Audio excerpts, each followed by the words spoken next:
but we got to address it, man. And that person that we're talking about is right here, Mr. Justin Layne, man. Obviously had a little incident. That's a nice way to put it, right? Little incident with the law enforcement over the weekend where he ultimately was arrested. Said he was speeding, doing 89 and a 60. A firearm was on him, and he had marijuana with him as well, or at least that was in the initial report. But I mean, it was crazy when you look at the details of it. They found out a lot of this because of he made a phone call in the back of the police car where he's basically incriminating himself and saying these things, man, I'm nervous. They might find this pistol. I don't have drugs, but I do have a blunt and things like that. So as a whole, rule of thumb right here, probably not the best to make that phone call in the back of the police car. We know you can incriminate yourself, and that's neither here nor there, but just understand that and know your rights too, man. Fifth Amendment, complete the fifth. You don't have to speak on it. But as it pertains to the Pittsburgh Steelers now, and how they probably should address it or how they will address it, I don't look at that as the end of the world. I personally don't think that this makes cornerback bigger of a priority than it was a week ago. Mm-hmm. I felt like when we talked about the cornerback position and we talked about my second mock draft, you saw me having two corners taken a little bit earlier. And that's more so just because they're unproven. Justin Layne, James Pierre, and obviously Antoine Brooks. It was more so the reaction of that. Even now, with this information coming out, it still, for me, doesn't change that because, I mean, at the end of the day, you're speeding. Okay, we've sped before. I do it all the time. In a 60, it's the highway. Interstate. It's the highway. Yeah. We do that. And we're not justifying. It's not saying that it's okay, but just understanding the context of it. Everyone speeds. It happens. The firearm. Now, that's going to be the tricky part in terms of if he has a concealed carry's license or concealed carry permit and things like that. But it's still within your rights to own a firearm. That's not the problem. The problem is having the firearm in the car if he doesn't have a concealed carry permit, because now it gets a little tricky because it's a handgun and where he has it stashed at and things on that nature. And then in terms of the marijuana that was found, if it's just a blunt, as he referred to it, that's not a lot of THC. That's not a lot of drugs in terms of the scale. It's more so fine than criminal offense, which we're basically trying to get at. So when you first hear the initial report, does it sound bad? Sure. But when you actually look through the layers of it and think what really transpired, not what it is made out to be. And also, man, I'll be remiss, right? We talk about the police that handle situations bad, right? We talk about the police that wrongfully, assault black people and things like that. This is a scenario where the police officer actually did a good thing. And we definitely want to tip our cap to him because hearing that, you were actually able to make a phone call in the back of a police car and everything was fine. We know just with the current climate that that's not always something that you could take for granted. So the fact that that scenario played out the way it did, and that even if he did have a firearm, where we hear about other people not having firearms and how that's went, the fact that you had a firearm, the fact that you had drugs, the fact that you were speeding, and all it is you just got arrested and we're just talking about it now. That's a good situation for everybody involved. And I'm with that. That's what we want. That's consistent justice right there. So, like I said, I'm not going to just get up here and we only bash the bad ones. No, we got to highlight the good police officers as well. And this is a scenario where you get that. Yeah, I agree with you 100%, dude. I just didn't think it was that big of a deal. Yeah. And initially I was like, now what are they going to do about cornerback? Mm-hmm. I don't think they should cut him at all. So it goes back to the initial analysis of what the Steelers should do at cornerback position. Should they draft him early or not? I think it's the same thing. Mm-hmm. I don't think they should cut him. So then therefore I don't think we should address cornerback in the first 3 rounds at all. When you break it down, this just really isn't that big of a deal. I mean, because literally the first report says speeding, guns, drug, Justin Layne arrested. I'm like, whoa, what the heck? It makes it sound like this high speed drug bust chase shootout, and then you look at the details and I'm like, it's not even that. It was this. Like, okay, I can live with that. Now, we're not saying that he should get off completely. Obviously, from a justice standpoint, if he has to pay fines, if there's other, discipline that needs to be sent out to him, well, we're all for that as well. But in the grand scheme of things, it's not as bad as it sounds. That's all we're doing. There was like a suspended license too, or like expired license involved. Absolutely. With it. But yeah, whenever you add those 3 or 4 elements, it's like, bro, Steelers shouldn't cut him over this, in my opinion. That's what it really comes down to. I feel like I think that's the question now. Like, what are the Steelers going to be doing? I don't think they should cut him at all. Because to me, he's still a good enough player, and he's still an intriguing enough prospect that you want to at least keep him on for another year. And based on the draft pedigree as well, we talk about what they used to get him, and based on the breakdowns that I've done on him, James Pierre and Antoine Brooks, he is by far the most athletic. It's not even close. I mean, if he could mentally, this is the thing. If you could take James Pierre's mental and put it in Justin Layne's body, you would have a beast corner. Because Justin has every intangible that you want from an athletic ability standpoint. Tall, rangy, fast, hips, all of that. But up here, play in and play out is not there consistently yet. Whereas James Pierre, he's lacking athletically compared to Justin Layne and some of these other premier corners. But mentally, his understanding of the game, his understanding he's a step ahead. Right. And that's the reason why James Pierre, to me, has the front seat in this competition, just because you can just see his natural feel, his confidence and big understanding of coverage concepts and defending at the point of attack. When the ball is in play, what are you going to do? What's your attack plan? He has a natural feel for that, whereas Justin, you can see he's still learning that at the NFL level. But to me, he's still so intriguing athletically that I just feel like I need another year to see this. Because we knew he was going to be a development piece. We knew he was more project piece than proven commodity coming out. But now it's like, this is the year where you're really going to see if he's a bust or if he's going to be the person that we think he can be. Yeah. And you got to assume, too, with all this, he's probably not going to do this again. You would hope. Yeah. I mean, you would hope. The only reason I say I don't go all the way there is because during the time frame when I played, we did have players on the team who did get in trouble, and it's like, all right, you're not going to have that issue again. It might be something else, but we saw it was a reoccurring thing, and it was the same thing, the same person. And even though the offense in the grand scheme wasn't significant, same thing, yeah. But it's just like, all right, it's continuing to happen. We know the rules, even though the rule might suck. It's still the rule, and we still have to abide by it. So you might get the first pass, but then after that, it's like, we can't keep continuing these mistakes. So with Justin, I hope that he doesn't continue, but just from personal experience with some of these guys, like, I'm not willing to just give him the benefit that, oh yeah, it's going to be a one-time thing. It's not going to happen again. Well, at least the benefit of the doubt of not cutting him. Right. You said, first pass. This Absolutely, is the first time anything like this has come up with true. Justin Layne. And we talk about it in the whole grand scheme of things. Mm-hmm. All these elements added up. It's like, dude, I mean, I don't know. You could see how all this just happened. Very true. And it's whatever. I don't think the Steelers should cut him over it. Yeah. So I'm glad just give him right there. Man. Just give him another chance, and we'll see what happens. He's got the upside. I don't think we have to put our team in detriment over this. Yeah, and matter of fact, for the people in the chat, what do y'all think, man? In terms of the Steelers, what they should do with Justin Layne? Do you think that he should get another opportunity? Or do you feel that this, off-season incident outweighs his potential and his productivity, which we know in Pittsburgh, that's how they operate. They say, hey, if your play is above the distraction, you stay.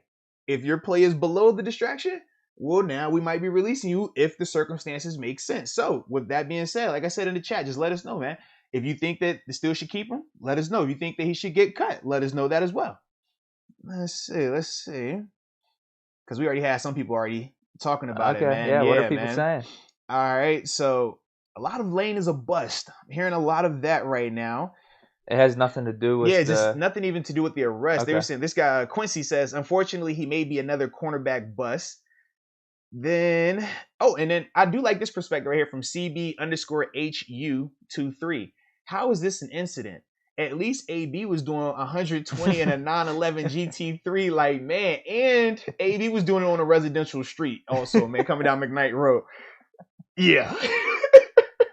But that was the person that I thought of. The only reason I said this, the only reason I left it as different was because of the added things with Justin. With AB, it was solely the speeding. With Justin, you have the firearm, you have the marijuana in the car, you have the suspended license.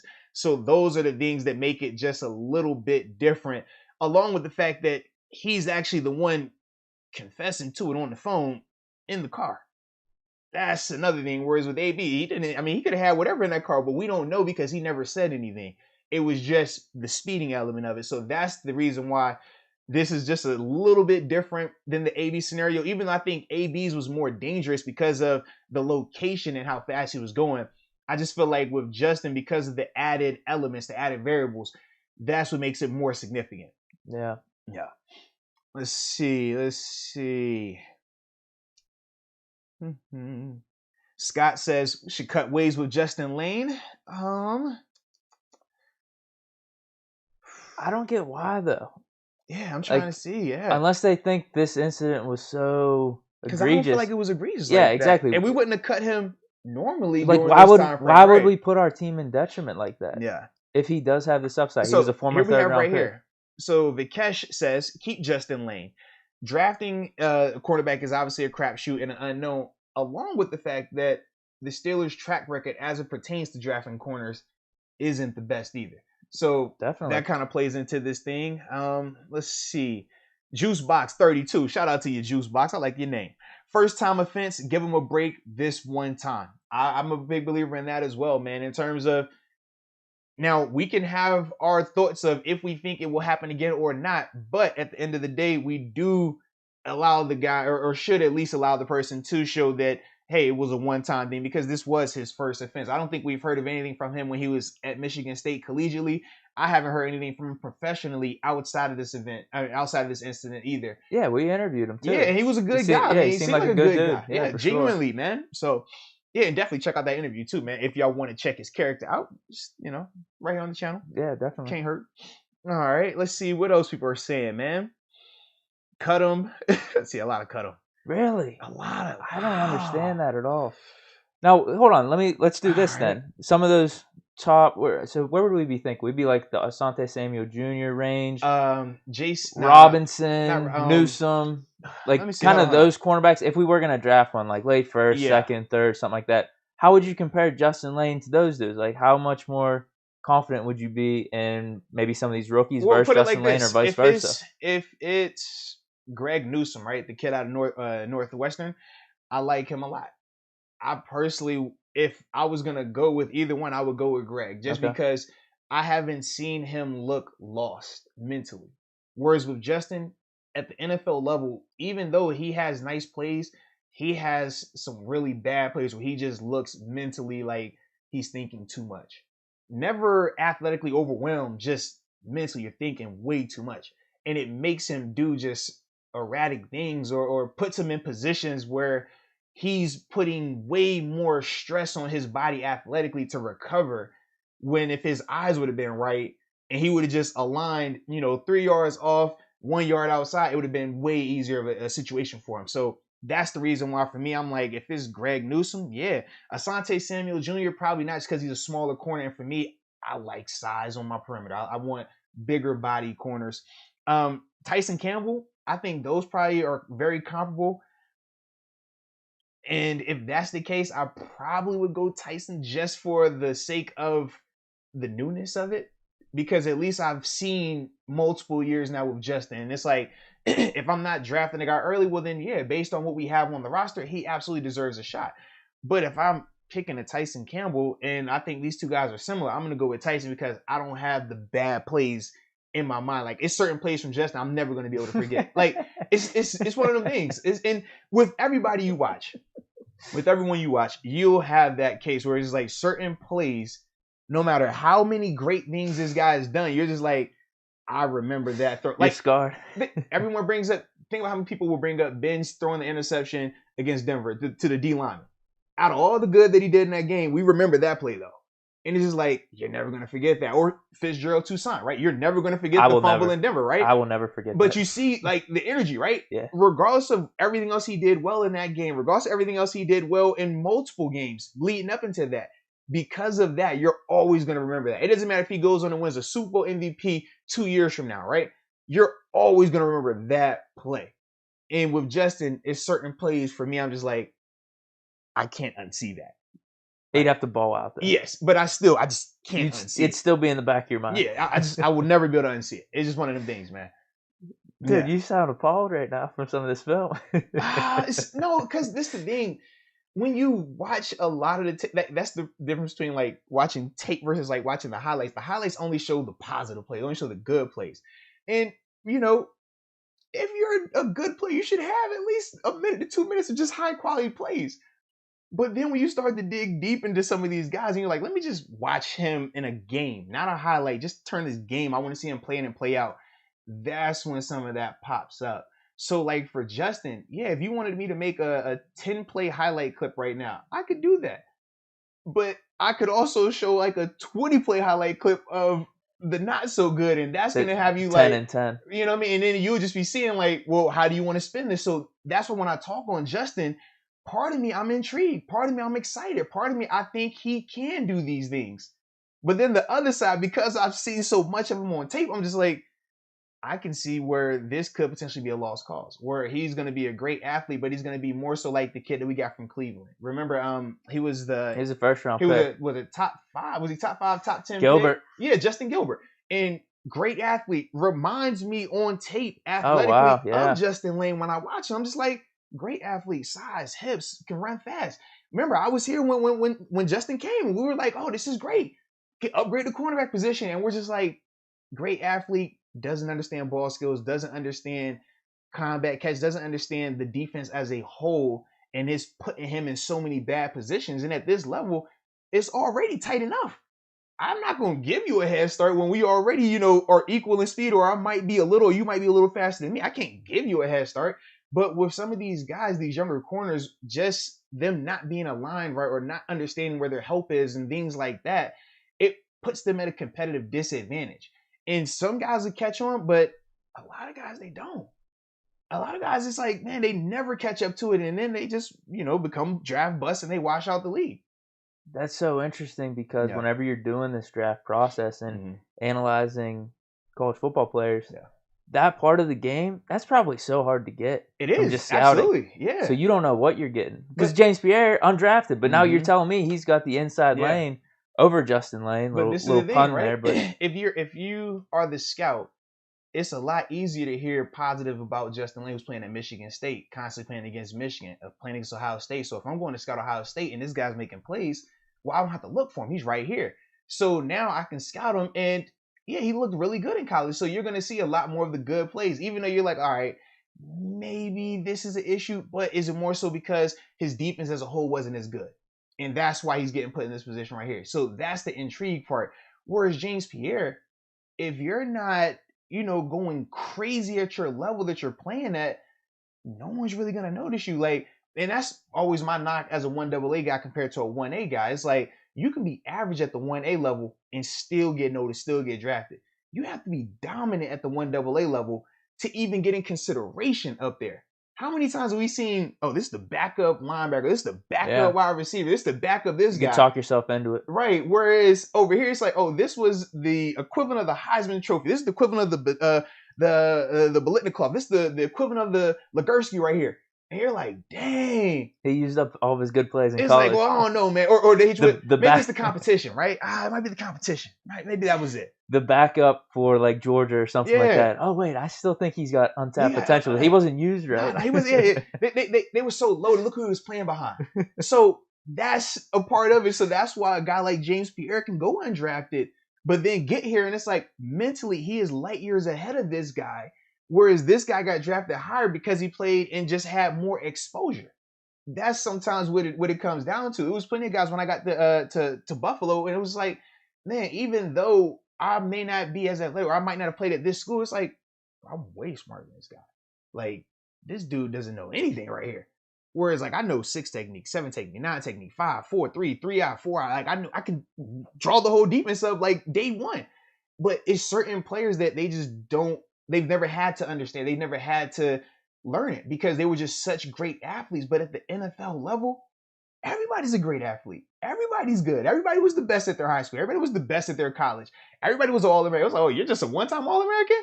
Well, I was player of the year. You was only player of the year one time? I was player of the year 2 times. Like, that's the NFL level. So what do you do to separate yourself when everybody's that good?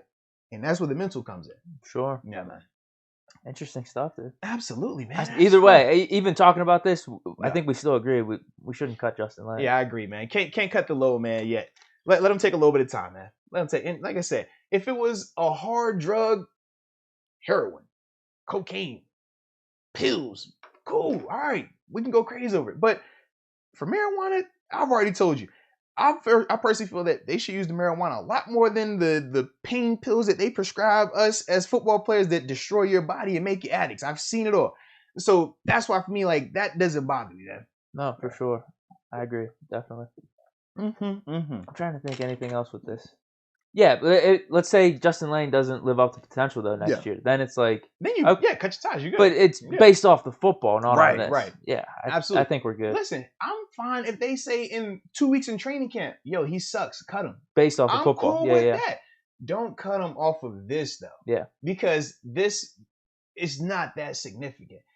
Along with the fact that you weren't going to cut him anyways based off of his play last year. So why would you cut him now all of a sudden if it wouldn't be related to that? So 100% I'm with you, man. Okay, cool.